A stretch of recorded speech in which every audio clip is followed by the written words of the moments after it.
Ivory cardstock catches the late afternoon sunlight streaming through my kitchen window. My fingers trace the embossed gold lettering. Brielle and Marcus. 9 years of love.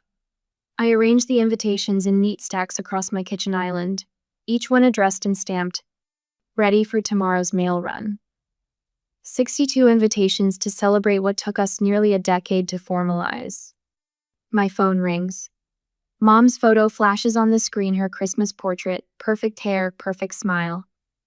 I answer while sliding another invitation into its envelope. Hi, Mom. Brielle. Just checking in on my beautiful bride-to-be. Her voice carries that sing-song quality she reserves for what she considers special occasions. How are those invitations coming along? Just finishing up. I hold one to the light, admiring the shimmer of gold against cream. They turned out better than I expected. I'm sure they're lovely, honey. A pause. Her tone shifts, almost imperceptibly. Listen, there's a small issue we need to discuss. My stomach tightens. With Mom, small issues are rarely small. What's going on? She clears her throat. We need you to cancel your party. We're having Tyler's graduation BBQ that day. The invitation in my hand suddenly weighs 1,000 pounds. What? Mom, our date has been set for months. The venue is paid for. My voice sounds distant even to myself. Well, honey, these things happen. Her words breeze past my objection. Tyler finally finished his associate's degree. You know how hard he's worked. 2 years for a 1-year program. 3 different majors. My parents footing every bill. Let me talk to her. Dad's voice rumbles in the background before he comes on the line. Brielle, your brother finally finished his degree. This is important. My engagement is important too, Dad. You can reschedule. It's just an engagement party. The wedding's the main event anyway. Just an engagement party. 9 years condensed into something disposable. I stare at the 62 addressed envelopes. Postage paid. RSVPs included. The hours spent with Marcus choosing the perfect wording, the perfect paper. Our invitations are already sent, I say, my voice quiet but firm. We can't change the date now.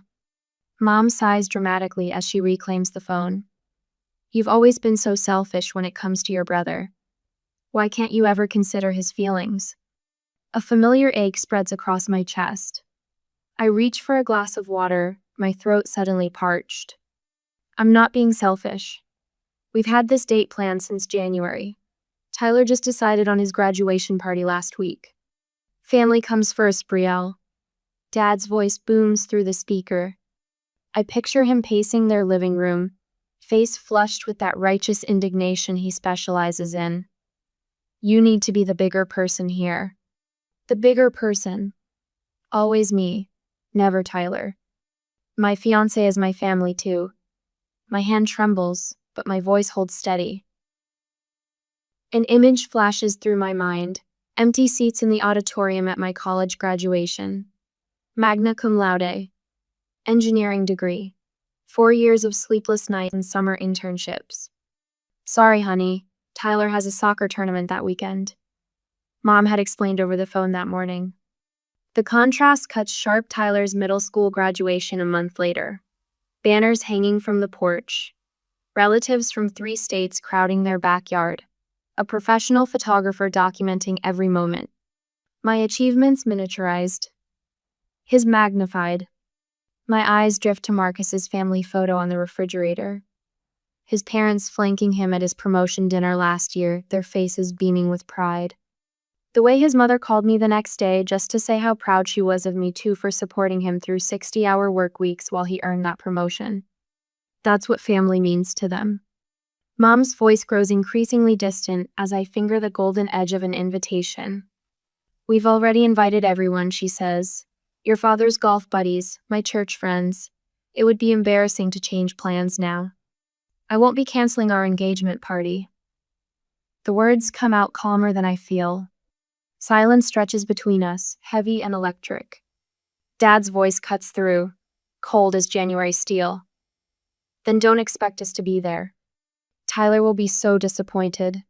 Mom's theatrical sigh follows. Again. They hang up before I can respond.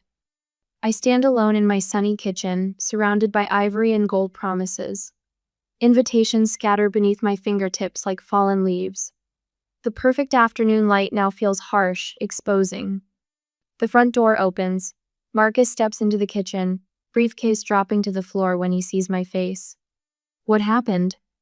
I look up at the man who stood beside me for 9 years. The man whose family celebrates my victories as their own. They want me to cancel our engagement party. My voice barely rises above a whisper. Tyler's graduation barbecue is suddenly scheduled for the same day. Marcus crosses the kitchen in 3 strides, his hands gentle on my shoulders. Would you cancel a celebration you've planned for years to accommodate someone else's last-minute event? Or would you finally stand your ground? And why does standing your ground always feel like a betrayal when family is involved? My phone buzzes against the kitchen counter like an angry hornet. It hasn't stopped for the past hour. I glance at the screen, another notification lighting up before the previous one fades. Aunt Susan. Sorry you're trying to ruin Tyler's big day. Your mother is devastated. Cousin James. Always thought you were the sensible one. Guess not. Uncle Robert. Family comes first, young lady. Very disappointed. Each message lands like a stone in my stomach. The phone buzzes again. I pull my hand back as if the screen might burn my fingers. What's going on? Marcus asks, looking up from his coffee. I don't know. I'm getting bombarded. My voice sounds distant, hollow. The phone rings. Aunt Susan. I answer, bracing myself against the counter. Brielle, how could you? Her voice trembles with practiced indignation. Your mother called me in tears this morning, scheduling your party knowing about Tyler's graduation. I never thought you'd stoop so low. My grip tightens on the phone. What are you talking about? Tyler's graduation date was only set last week. Our invitations went out a month ago. That's not what your mother says. The accusation hangs in the air between us. You knew all along and did this deliberately. The call ends. My hand shakes as I set the phone down. They're completely rewriting history, I whisper. Marcus reaches for my phone, his face hardening as he scrolls through the messages. This isn't random, this is coordinated. He hands me back the phone, open to a group text from my mother to the entire extended family. Heartbroken that Brielle has chosen to schedule her engagement celebration on the same day as Tyler's graduation, despite knowing how important this milestone is for him. Please keep our family in your prayers during this difficult time. Time-stamped 6:43 a.m. The earliest messages started arriving at 7:15. Check Facebook, I murmur, my fingers already typing my father's name. There, it eyes a post from 20 minutes ago. Sometimes the most disappointing moments come from those you've given everything to. Pray for parents dealing with ungrateful children. 17 sympathetic comments already. Distant relatives offering prayers. Church friends promising support. Another text arrives, Tyler this time. I read it aloud to Marcus. My sister has always tried to outshine me. I just wanted one day to celebrate my achievement. Marcus's jaw tightens. Outshine him? You've been working 60-hour weeks while he's been changing majors for 2 years. The phone rings again. I nearly drop it in my haste to silence the noise, but it's Marcus's mother. Brielle? Is everything all right? We just got a strange call from your mother asking us to reconsider attending your party. While I explain, Marcus's phone lights up with his father calling. The synchronized attack extends family now. My best friend Emma texts seconds after I hang up. Your mom just called me. This is a new low, even for them. They've done this before, I say, scrolling through the barrage of messages, but never this obvious, this calculated. My hand trembles as I set the phone down. The realization crashes over me like a wave. This isn't just about an engagement party. This is about destroying my reputation with the entire family. Making me the villain in a story they've fabricated completely. I can't believe they'd go this far, I whisper. Marcus pulls out a chair for me. What do you want to do? I stare at the phone, still buzzing with new messages.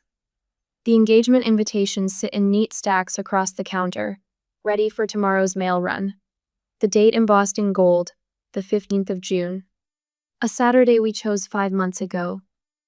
I'm not letting them get away with this, I say finally. My voice steadies as the words come out. I open my laptop and Marcus sits beside me. Keep it simple, he suggests as I start typing. Just facts. I craft the email carefully, addressed to every relative who's received my mother's version of events. I'd like to clarify a misunderstanding regarding our engagement celebration. Our party was scheduled in January, with invitations ordered in March and mailed last month. Tyler's graduation party was only announced last week. I've attached screenshots of the original venue booking confirmation and invitation order dates for reference. I hover over the send button, my finger trembling slightly. Send it, Marcus says softly. Within minutes, responses trickle in. Cousin Beth, I knew something didn't add up. Your mother made it sound like you did this deliberately. Great Aunt Marge, your mother has always had a blind spot when it comes to Tyler, dear. I'll be at your celebration. Uncle Jim, who just hours ago called me selfish, now writes, appreciate the clarification. Family communication, am I right? My shoulders relax slightly as more supportive messages arrive. The narrative begins to shift, truth spreading like ripples in a pond. My phone buzzes again. Tyler, you're making this harder than it needs to be. Just move your party. I stare at his message, the entitlement so familiar, it almost doesn't sting anymore. Almost. I've been moving aside my entire life, I whisper to myself, setting the phone face down on the counter. Another notification appears, a number I don't recognize. I hesitate before opening it. You don't know the whole story. There's more your parents haven't told you. Call me if you want to know the truth, Melissa. I show Marcus the message. Who's Melissa? He shakes his head. No idea. I stare at the cryptic text, my finger hovering over the reply button. What more haven't they told me? Dawn breaks through my bedroom curtains in thin golden slices. I've been awake for hours, staring at the ceiling, my phone resting on my chest. The weight of it feels heavier than it should. 3 missed calls from Mom, all between 5:30 and 6:15 this morning. 1 voicemail. I press play and hold the phone slightly away from my ear. Brielle, it's Mom.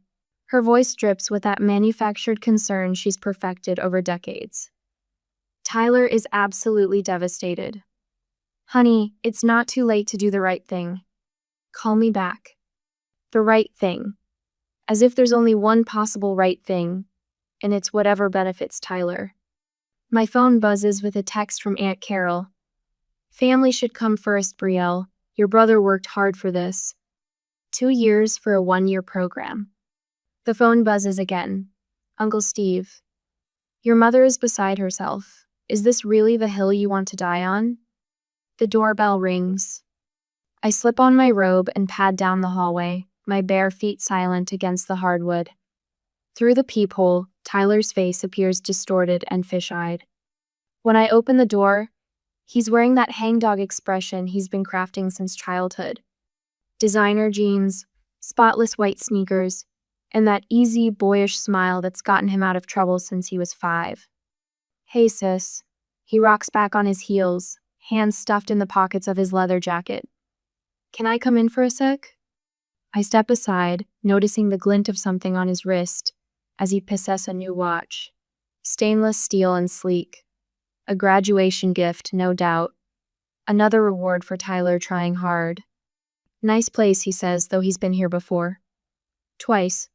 Listen, Bree, I've worked really hard for this degree, you know that. I don't correct him. Don't mention the dropped classes, the changed majors, the extra semesters our parents bankrolled without question. Mom and Dad just want to see us both happy. He perches on the edge of my couch, not quite settling in. That's all they've ever wanted. I reach for a stack of cloth napkins on the coffee table and begin folding them for the party, my hands steady and methodical. I am happy, Tyler. Happy for you and your degree. Happy for me and my engagement party that's happening today. He blinks, thrown off script. The carefully rehearsed speech derailed by my calm. You've changed, he says, leaning forward, brow furrowed. You used to be more understanding. My fingers smooth the edges of a napkin into a perfect triangle. Yes, I say, meeting his eyes. I have changed. The front door opens and Marcus strides in carrying 2 folding chairs under each arm. He stops short when he sees Tyler, but recovers quickly. Morning, he says, nodding to my brother. Where do you want these, Bri? By the dining table, please. I continue folding napkins, the stack of completed ones growing beside me. Tyler stands, suddenly awkward in the space between us. He opens his mouth, then closes it when the doorbell rings again. Marcus's parents stand on the doorstep, his mother clutching a tray of deviled eggs, his father holding a box of wine bottles. We thought we'd come early to help set up, his mother says, kissing my cheek as she passes. Her perfume smells like gardenias and warmth. Tyler edges toward the door as Emma arrives with the caterer in tow, directing them toward the kitchen with the confidence of someone who belongs. I should go, Tyler mumbles. Nobody tries to stop him. The next 2 hours pass in a blur of preparations. Marcus and his father arrange furniture while his mother and Emma help me transform my living room into a celebration space. The contrast isn't lost on Methy's people showing up, pitching in, making things happen. The doorbell chimes at exactly 3 p.m. Our first guests. I stand frozen by the kitchen island, watching the clock tick past the official start time. Marcus squeezes my hand before moving to answer. The bell rings again, and again. Cousins filter in. My college roommate, Marcus's colleagues, my boss and his wife. By 4, the house buzzes with voices and laughter. I catch myself watching the door, half expecting my parents to appear. Instead, I spot Aunt Diana Mom's sister slipping off her coat as Marcus takes it. Behind her, Uncle Ray and their daughter Melissa. Brielle, Aunt Diane wraps me in a lavender-scented hug. What a lovely party. You came, I whisper, a question hidden in the statement. She pulls back, holding my shoulders. Of course we came. We wouldn't miss it. More relatives arrive. My father's brother Robert, cousins from my mother's side. People who'd received invitations to both events and made their choice. Marcus's grandmother finds me by the punch bowl, her tiny frame barely reaching my shoulder. She takes my hands in hers, the paper-thin skin cool against my palm. I've waited years to see you this happy, she says, her voice like rustling pages. You deserve every bit of this joy. Something clicks into place inside me, a realization that I'm not missing anything by standing firm. The absence of my parents and their constant disapproval feels like space to breathe, not a void to fill. Tears prick my eyes as I squeeze her hands. Thank you for being here. Where else would I be, she asks, as if the answer is obvious. By sunset, the house overflows with well-wishers. Cousin James corners me by the fireplace, a plate of appetizers balanced in one hand. We stop by Tyler's thing first, he says, popping an olive into his mouth. Only a handful of people there. Your parents looked so uncomfortable, kept checking their phones and looking at the door. I nod, unsure what to say. This, he gestures around the room with his fork, is where the party is. They miscalculated. My phone buzzes in my pocket. A text from a blocked number. We were just trying to help Tyler feel special. You've ruined everything. Marcus appears at my side, champagne flutes in hand. He notices my expression. Who is it? I turn off my phone and slip it back into my pocket. No one important. I accept the champagne, the bubbles catching the light like tiny stars. Not today. Coffee drips into the carafe, the steady plink-plink a metronome to my morning. Marcus whistles off-key from the backyard as he folds chairs, stacking them against the fence. Yesterday's celebration left happy debris champagne flutes with lipstick smudges, half-eaten cake, and silver confetti scattered like fallen stars across our hardwood floors. I sweep confetti into neat piles, savoring the quiet aftermath of what was, by any measure, a perfect engagement party. Every seat filled, every toast heartfelt. The gentle weight of vindication still warm in my chest. The doorbell rings not rings. It pounds, an angry fist hammering against wood with enough force to rattle the hinges. "I'll get it," I call to Marcus, setting aside my broom. My hand barely touches the knob when the pounding starts again. I swing the door open to find Mom, Dad, and Tyler on our doorstep, a tribunal with matching expressions of righteous fury. "How dare you?" Mom's voice slices through the morning quiet, her perfectly manicured finger jabbing toward my face. Behind them, Mrs. Kravitz from across the street waters her petunias with painful slowness, neck craned in our direction. The Rodriguez family pauses their car loading to watch. 3 doors down, the retired high school principal stands frozen with his newspaper.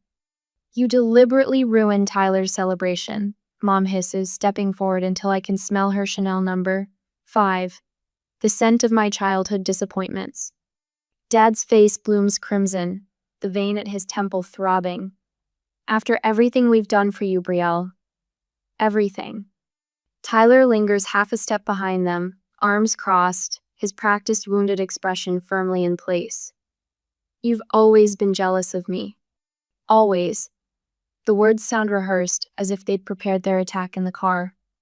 I stand in the doorframe, acutely aware of our audience, of how this tableau must appear the ungrateful daughter facing parental wrath.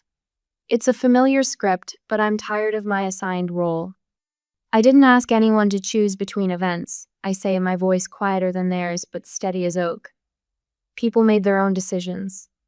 "Because you manipulated them," Dad barks, spittle collecting at the corner of his mouth. I don't raise my voice to match his. The invitations went out months ago. Tyler's graduation date was set last week. Mom's eyes narrowed to slits. Always so smug, so superior. No wonder Tyler feels overshadowed. Their rage crashes against my calm like waves against a seawall, furious but breaking apart. For the first time, I see how their power diminishes when I refuse to match their chaos. Marcus appears at my shoulder, dish towel still in hand. "I think you should leave," he says, his palms settling warm and steady against my back. Mom's mouth falls open, genuine shock replacing practiced outrage. "This is between family." "I am her family," Marcus replies, voice level as prairie land. Dad steps forward, chest puffed. "Now listen here, young man." "No." The word leaves my lips with surprising force. "You listen. You've said your piece. Now leave." Tyler abandons his silent vigil. "See, she always does this. Thinks she's better than everyone." The neighbors don't even pretend not to watch now. Mrs. Kravitz has abandoned her watering can entirely. "Leave now," I say, pulling my phone from my pocket. "Or I'm calling the police." Mom gasps, hand fluttering to her throat like a wounded bird. "You wouldn't call the police on family." My thumb hovers over the emergency button. "Watch me." The 3 of them stare, frozen in disbelief, as if I've suddenly started speaking in tongues.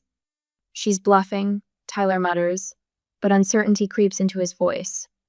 I press the first digit. "This isn't over," Dad growls, backing down our front steps. "You've always been difficult, Brielle, even as a baby." "You'll regret treating family this way," Mom adds, her voice trembling between anger and tears. They retreat to their Lexus, hurling final barbs that fall short of their target. I stand unmoved until they drive away, neighbors slowly returning to their Sunday activities now that the show has ended. 4 hours later, my phone chimes with a text from Mom. "We were just trying to cheer Tyler up. His girlfriend left him last month. You could show some compassion." I show Marcus the message, my finger hovering over the reply button. "Are you going to respond?" he asks. I set the phone down, screen dark. No. There's power in that simple word, no explanation. No justification, no engagement. We spend the afternoon in peaceful silence, finishing our cleanup, the house gradually returning to normal. A week later, the doorbell rings again, not a pound this time, but a tentative press. Mom stands alone on our doorstep, her expression carefully arranged into contrition. Things got out of hand, she says when I open the door. We shouldn't have come at you like that. I wait, sensing the qualification that hangs in the air between us. But, she continues right on cue, you also owe us an apology for embarrassing us in front of the neighbors, for threatening to call the police, for not understanding about Tyler's situation. I study her face, the face I once searched for approval in every audience, every graduation, every achievement. No, I say quietly. I don't think I do. Her lips press into a thin line. You'll regret this attitude when the wedding comes. The threat hangs between us, but its sting has dulled with repetition. I close the door gently, leaning my forehead against the cool wood. Behind me, the phone rings. Marcus answers from the kitchen. It's my parents, he calls. They want to talk to both of us. I close my eyes, wondering what new boundary will be crossed, what new battle line drawn. The war for my independence, it seems, has only just begun. Marcus's parents arrive just before noon. Their car pulls into our driveway at precisely 11:47. Richard still operates on military time from his Navy days. Through the kitchen window, I watch them emerge, faces drawn with concern I rarely see on their composed features. They look worried, I say as Marcus opens the door. Eleanor embraces me before I can finish my greeting. Her perfume, the same Estee Lauder she's worn since the 80s, envelopes me like a shield. Your parents came to our house last night, Richard says, not bothering with preliminaries. His white mustache twitches, a tell I've learned signals suppressed anger. Eleanor pulls back, smoothing her cardigan. 10 o'clock. No warning call. What? Marcus's hand finds my shoulder. They showed up on our doorstep, Richard continues, accepting the coffee I offer. Said they needed to talk about the wedding. My stomach knots. I'm sorry. Don't you dare apologize. Eleanor's voice carries an edge I've never heard directed at me. We're not upset with you. What did they want? I ask, though I already know. Richard sets his mug down with military precision. New allies. They figured if they couldn't convince you, they'd recruit us. They spent 20 minutes explaining how you've turned against family. Eleanor shakes her head, silver's bouncing. They praised Talerth's good son who still lives at home, calls every day, attends church with them. The cup trembles in my hand. And you believed them? Brielle. Richard's eyes the same warm brown as Marcus's lock onto mine. We've known you 9 years. We see who you are. My throat tightens. Eleanor takes the seat beside me. They suggested we both withhold wedding support. She reaches for my free hand. Can you imagine?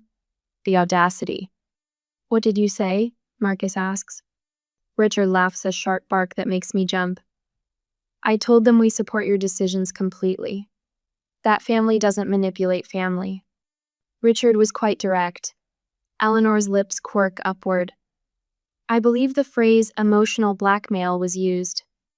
Then we called you immediately, Richard adds, though it was late, so we waited till morning. A laugh bubbles up from my chest, surprising me. It's been weeks since I felt anything but dread when thinking about family. Marcus joins in, then Richard's deep rumble, and finally Eleanor's musical trill.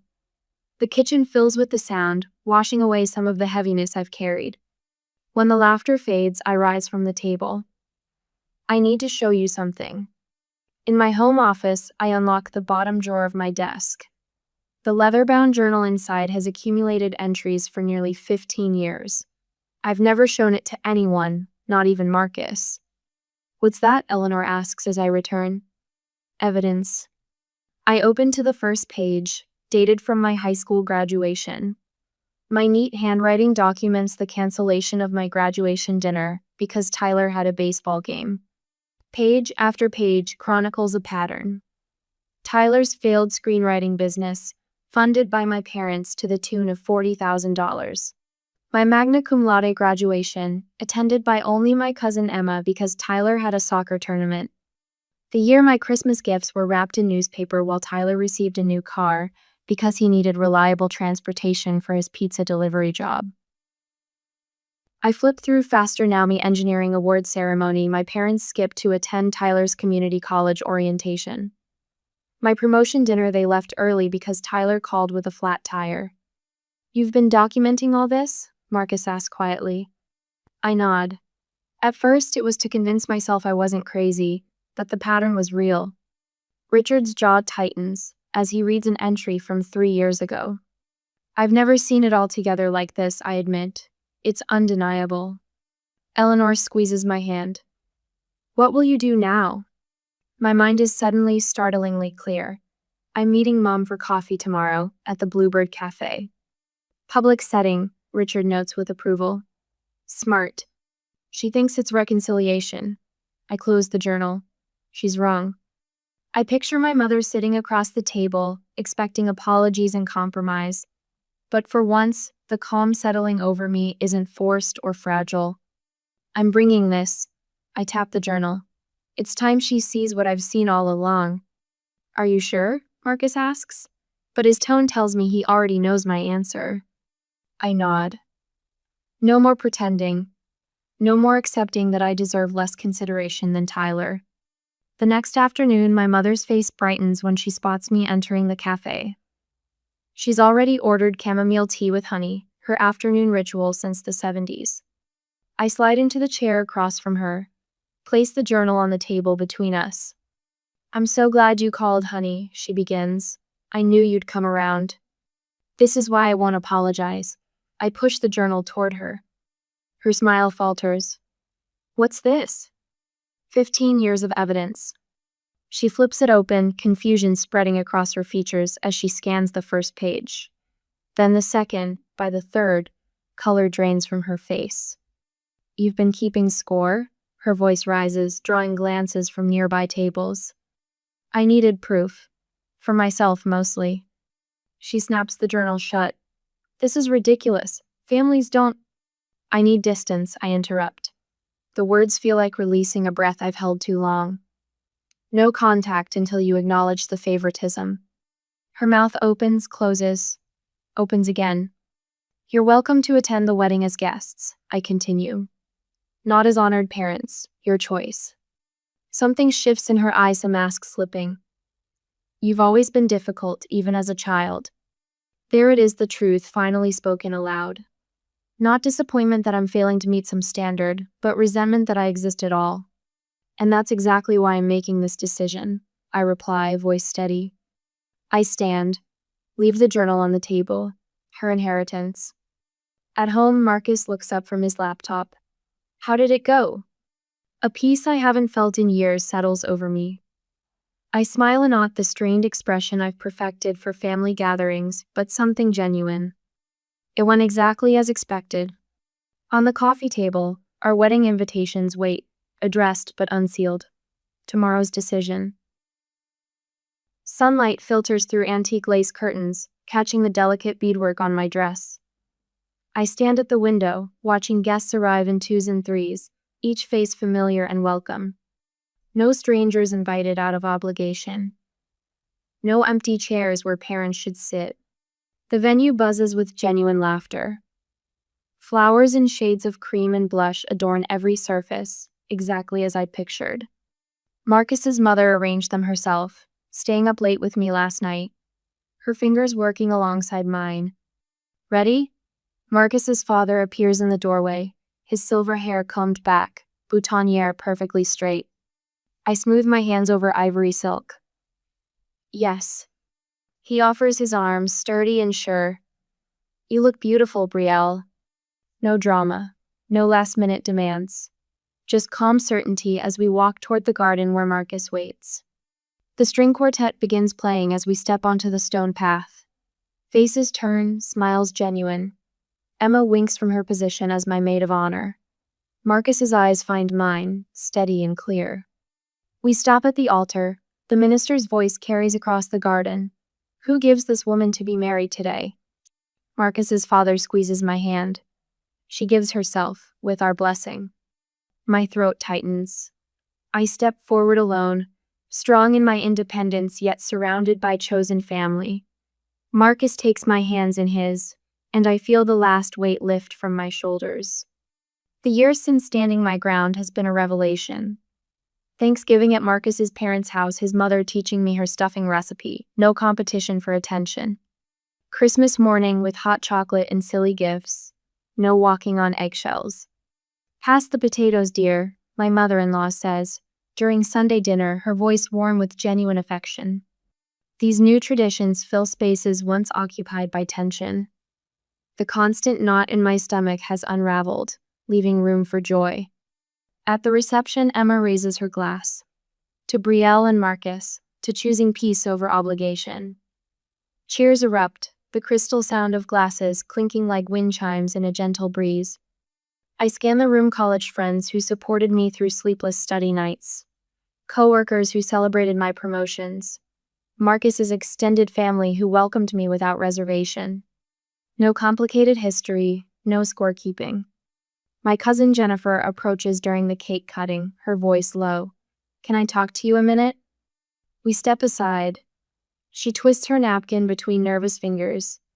"My boyfriend's family, they're like yours were, always making me feel small." I recognize the doubt in her eyes, questioning whether standing up for herself might cost too much. "Your happiness matters too," I tell her, gripping her hand. It took me years to believe that. Her shoulders straighten slightly. "How did you find the courage?" "One small boundary at a time." Marcus and I sway on the dance floor, other couples circling around us like planets in gentle orbit. "This has been the most peaceful year of my life," I whisper against his shoulder. His arms tighten around me. "Because you finally put yourself first." I think of the tense kitchen where this journey began, invitations scattered, phone clutched in trembling hands. The contrast takes my breath away. Sunset paints the sky as we drive away, cans rattling behind us. I turn for one last look at our celebration, joyful faces waving from the steps. "Sometimes the family you choose is more valuable than the family you're born into," I say, more to myself than to Marcus. He takes my hand across the console, and the road ahead stretches clear and unburdened. 1 year later, I arrange photographs in our wedding album. Each image captures genuine connection, laughter during toasts, quiet moments of reflection, jubilant dancing. My hand rests on the last empty page, ready for new memories. The weight of obligation no longer shadows each celebration. Cutting toxic family out was the best gift I ever gave myself. The gift of peace, of genuine connection, of truth. Far better than staying where I was never quite enough.